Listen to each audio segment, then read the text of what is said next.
Voice of Navid Ali. এই কাহিনী হচ্ছে কিশোরগঞ্জে। একটা ছেলে একটা মেয়েকে অনেক ভালোবাসতো। ছেলেটা ছিল মধ্যবিত্ত ফ্যামিলির ছেলে আর মেয়েটা ছিল অনেক বড় লোক। তাই ছেলের বাড়ির থেকে অনেকবারই বিয়ার প্রস্তাব পাঠানো হয়েছিল, কিন্তু মেয়ের বাড়ির লোক কখনোই রাজি হয়নি। তাই ছেলে কি করলো, কয়েকদিন পর একটা কবিরাজের সাথে দেখা করলো। কবিরাজটা তাকে বলল, তোমাকে একটা কাজ করতে হবে।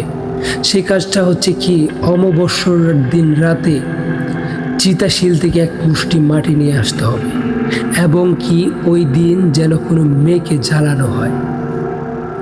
তো কিছুদিন পরে অমাবস্যা চলে আসলো।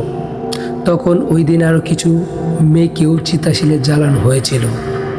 তখন রাত 1টা বাজে।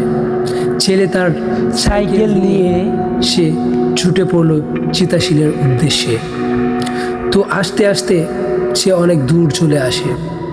আর কবিরাজটা বলেছিল, তোমার পিছন দিক থেকে তোমাকে কত আপন হয়ে ডাকবে, কত আপনজন ডাকবে, তোমাকে পিছনে ফিরে তাকানো যাবে না। তুমি যদি পিছনে ফিরে তাকাও তাহলে তোমাকে ওখানে মেরে ফেলবে। তাই ছেলে সাবাস নিয়ে পিছনে কখনো তাকায়নি। সে আস্তে আস্তে চিতাশিলের ভিতরে ঢুকে পড়ে। ঢুকার পর সে এক মুষ্টি মাটি নেয়, কিন্তু মাটির সাথে একটা হাড়ও চলে এসে পড়েছিল। তাই ছেলেটি এই মাটিগুলো নিয়ে তার বাসায় চলে আসে। আসার পর সকালবেলা এই মাটিগুলো ওই কবিরাজের কাছে দিয়ে আসে। দিয়ে আসার পর পরের দিন তার বাসায় সে ঘুমাচ্ছিল, কিন্তু তার কাছে মনে হচ্ছিল যেন ঘরে সব কিছু ভেঙে চুরে যাচ্ছে, আর তার মাথার ফ্যান যেন তার শরীরে পড়ে যাচ্ছে। তার চারপাশে ঝুড়ে ঝুড়ে খেয়ে যেন চিল্লাচ্ছে।